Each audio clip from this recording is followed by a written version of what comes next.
कविता राणा। और आज नए साल की नई शुरुआत में हमारे साथ मौजूद हैं विश्वविख्यात श्री सुदर्शन चक्र ज्योतिषाचार्य श्री संबित अशोका जी। सर, स्वागत है आपका। नमस्कार। अब देखिए ना, नए साल की नई पिक्चर तो श्री संबित अशोका जी ने दिखा दी, लेकिन इसी नए साल की नई पिक्चर है, इन्होंने शुरुआत के 3 महीनों की कैसे पिक्चर दिखाई, जिसमें इन्होंने बताया कि भाई जनवरी से लेकर मार्च तक का जो राजा है वो शनि यानी कि दंडाधिकारी शनि जो अपनी फुल फॉर्म में है, और दूसरी तरफ जो उनके मंत्री यानी कि मंगल अपने उग्र स्वभाव में है। और शनि की दंडात्मक स्थिति कुछ ऐसी परिस्थितियां क्रिएट करेंगी जिसके चलते देश में गृह युद्ध जैसी स्थिति पैदा हो सकती है। मन में सवाल उठता है कि इनकी ये बातें कि देश में कुछ उथल पुथल मचेगी, तो क्या देश में कुछ ऐसी ताकतें हैं जो मोदी की सत्ता को पलटने की कोशिश करेगी? जो हाल आज बांग्लादेश का हो रखा है, क्या नए साल के शुरुआती 3 महीनों में हमें वो अपने देश के अंदर भी देखने को मिलेगा? बहुत से सवाल हैं जो इसी कड़ी में मैं आज के इस वीडियो में श्री संबित अशोका जी से पूछूंगी, जानना चाहूंगी। सर, सबसे पहले आपसे जानना चाहती हूँ आपकी शुरुआती 3 महीनों की भविष्यवाणी, सांकेतिक भविष्यवाणी गृह युद्ध को लेकर। नमस्कार। देखिए, देश में अभी हो क्या रहा है, आपकी जो 35% पॉपुलेशन है वो अर्बन एरिया में है जी, और 65% पॉपुलेशन जो है वो जो है विलेजेस में है। और विलेजेस में जो है एक विशेष वर्ग की जो जनसंख्या है वो जो है ब्लास्ट कर रही है, फिनोमिनली बढ़ रही है। उसका ग्रोथ रेट जो है आम जो आपका जो है हिंदुस्तान का जो जनसंख्या का ग्रोथ रेट है उससे 4 टाइम है जी। जिसके कारण जो हमारी जो सेकुलर स्टेट्स हैं इसके अंदर जो है ना एक इस्लामिक स्टेट सी बनती जा रही हैं। किराना हो गया, आपका संभल हो गया। आप देखिएगा वहां हालत क्या है। वहां 10% हिंदू क्यों रह गया? जी। गांवों को प्लैंड वे में एक्वायर किया जाता है, जिसके ऊपर ना तो सरकार ध्यान दे रही है और ना ही हमारे ये सो कॉल्ड नेता जो सिर्फ कुर्सी के भूखे हैं वो देख रहे हैं। उनको तो सिर्फ ये नजर आता है कि यहाँ पे ये पॉपुलेशन बढ़ी तो हमारा वोट बैंक बढ़ रहा है, हम यहाँ कायम रहेंगे। लेकिन आप कब तक कायम रहेंगे इसको ये नहीं सोच रहे हैं। अब इस चीज पे मैं आपको एक बहुत ही बढ़िया वो बता रहा हूं कि जो जिहादी मानसिकता के लोग हैं वो विश्व में कहीं पे भी हैं जी, किसी भी कंट्री में है। जब एक मार्क को पॉपुलेशन को क्रॉस करते हैं तो अपना जिहाद शुरू कर देते हैं। हिंदुस्तान में नहीं, इसका शुरुआत जो है नेपाल से होगा। नेपाल का 60% जो युवा है जब वो सड़कों के ऊपर खुखरी डांस करेगा उसके बाद भारत में जागृति आएगी। जागृति तो आ चुकी है लेकिन जागृति आएगी। आपने प्रश्न पूछा कि क्या गृह युद्ध की ओर बढ़ रहे हैं, क्योंकि आपने कहा ना कि हमें अपनी सुरक्षा खुद करनी पड़ेगी। देखिए, अपनी सुरक्षा खुद करनी पड़ेगी। उसका रीजन मैंने बता दिया। जो 65% पॉपुलेशन है जी, वो हमारे गांवों में है और बहुत ही फास्ट। देखिए, ये मोदी जी का जो विजन है ना, that is really fantastic. Nobody, that is matchless. Nobody can even think about what he is going to do.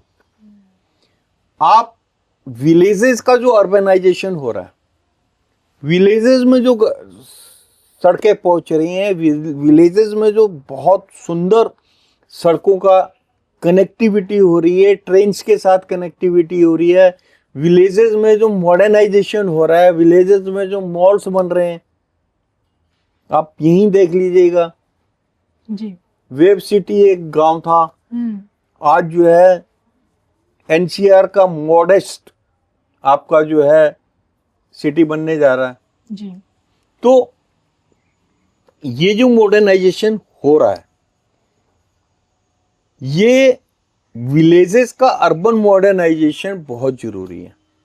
मेरे को बहुत ही अच्छा लगा सुनने में भी और दूरदर्शिता को देखे कि मोदी जी ने संभल में मस्जिद के सामने पुलिस चौकी का निर्माण की बात की है। और ऐसी जो भी संदिग्ध जगहें हैं भारत के अंदर, खास तौर से हमारे विलेजेस में जहां ये जो है पॉपुलेशन अचानक बढ़ी है, वहां पर पुलिस चौकी का होना बहुत जरूरी है। अपनी सुरक्षा तो आपको अपने आप करनी ही है, लेकिन देश को भी इस चीज के ऊपर फोकस करना चाहिए ताकि जिहादी मानसिकता के लोग किसी भी तरीके से देश को डिस्टर्ब ना कर सके। ये पत्थरबाजी, ये देश रोको, ये सड़क रोको, ये जो भी चीजें हैं, ये राजनीति से प्रेरित नहीं है। ये देश के जो दुश्मन हैं वो देश को डिस्टर्ब करना चाहते हैं कि इंडिया ग्रो नहीं करना चाहिए। और उसमें जो सेल्फिश लोग हैं, जो ये सोचते हैं कि हम ये छोटी चीजें करके अचानक जो है नेता बन जाएंगे, जो आंदोलनजीवी हैं या परजीवी हैं, बाहर के पैसे पे जी रहे हैं जी, वो लोग जो हैं इन 3 महीने में ऐसी पोजीशन बना देंगे कि गृह युद्ध की सी पोजीशन बन जाएगी। लेकिन ऐसा होगा नहीं। रीजन, जो इस टाइम संबंध का जो राजा है जी, वो शनि न्याय का देवता है, वो प्रॉपर न्याय करेगा। अब किसी को इस तरीके से जी, फेवरिज्म नहीं मिलेगा कि आप किसी एक विशेष वर्ग को तंग करें और फिर भी आपको वोट बैंक के तहत आपको फेवर मिले। You people will be behind the bar. Number 2, देश का जो मंत्री है 31 मार्च तक जो है वो मंगल है। मंगल इस चीज में विश्वास नहीं करता, अगर आप गलती करेंगे तो हाथ पैर तोड़ दिए जाएंगे। नंबर 3, आज जो नया वर्ष है, आज बृहस्पतिवार है नहीं बुधवार है जी, तो आज जो है देश का जो है इस वर्ष का जो राजा जो है वो बुध हुए जी, तो बुध बुद्धि का कारक है। तो हमारा जो तंत्र है, तंत्र में पुलिस, आपका आर्मी जी, हमारा इंटेलिजेंस, हमारी सीबीआई, जो भी देश की सुरक्षा में अंदर रॉ पेनिट्रेट करके उनकी पैनी नजर से ये जिहादी मानसिकता वाले लोग जो हैं नहीं बचेंगे। जी, तो आने वाले 3 महीने में बहुत कुछ देखने को आपको मिलेगा। और लेकिन जी, इनको जो फेवर करेंगे,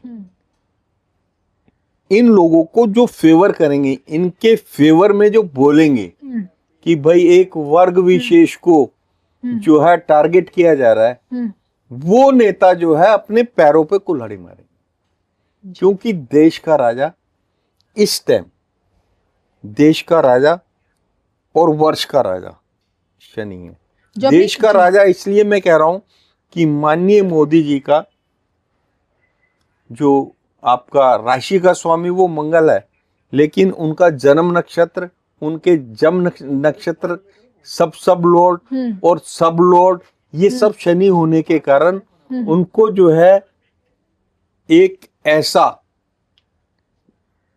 वो कायम करना, मिसाल कायम करनी है जिसमें न्याय पालिका जो उनका 100% जो है उनका साथ देगी और देश को जो है स्वच्छता की तरफ लेकर जाएगी। इन सब के बीच देखिए, मैं आपसे एनआरसी को लेकर जानना चाहूंगी, सीए को लेकर जाऊंगी, लेकिन उससे ऊपर पॉपुलेशन कंट्रोल बिल को लेकर, क्योंकि जैसे कि ऐसा कहा जाता है कि बिना पॉपुलेशन कंट्रोल बिल के भारत विकासशील देशों से निकल के विकसित नहीं हो पाएगा। क्या ऐसा है? क्या आप भी यही मानते हैं? देखिए, देश में अगर कभी भी गृह युद्ध हुआ जी। तो उसका कारण जो है रूलिंग पार्टी होगी। रूलिंग पार्टी को नजर नहीं आता आप देश के पैसे को कहां खर्च कर रहे हैं। आप जो है हमारी हार्ड अर्न मनी को मुफ्त में किन पे बांट रहे हैं। अगर पॉपुलेशन इसी रेट से बढ़ती रही, देश कितना भी ग्रो कर ले, देश विश्व में नंबर 1 नहीं बन सकता। पॉपुलेशन पे कंट्रोल करना बहुत जरूरी है जी। ऐसे नियम बनने चाहिए जिसमें घर में अगर 2 से ज्यादा संतान है, उस परिवार को वोटिंग का अधिकार ही छीन लेना चाहिए। उस परिवार को सरकारी कोई भी सहायता नहीं देनी चाहिए। आप उनको फ्री में खाना खिला रहे हैं, फ्री में उनको घर बना के दे रहे हैं। घर में 20-20, 50-50 बच्चे पैदा कर रखे हैं उन्होंने, तो देश का तो कबाड़ा वो कर रहे हैं। एक प्रबुद्ध समाज जो है तो देश को टैक्स दे रहा है और वहां से आपको टैक्स भी कोई नहीं आ रहा, वहां सारा का जा रहा है। तो ऐसी सरकार को कौन लाइक करेगा। ये चीज मोदी जी भी सुन लें और वो सब नेता सुन लें जो वोट बैंक की राजनीति के तहत फ्री की रेवड़ियां टेम्पर कर रहे हैं, फ्री की रेवड़ियां बांट रहे हैं और एक अनवांटेड जो है पॉपुलेशन कंट्रोल जो बढ़ रही है, जिसकी हमें जरूरत नहीं है, उसको बढ़ाया जा रहा है। जी। चलिए, तो इस तरह से श्री संबित अशोका जी ने हमें दिखाने की कोशिश की कि आने वाला हमारा कल कहता क्या है। इजाजत दीजिए, नमस्कार। नमस्कार।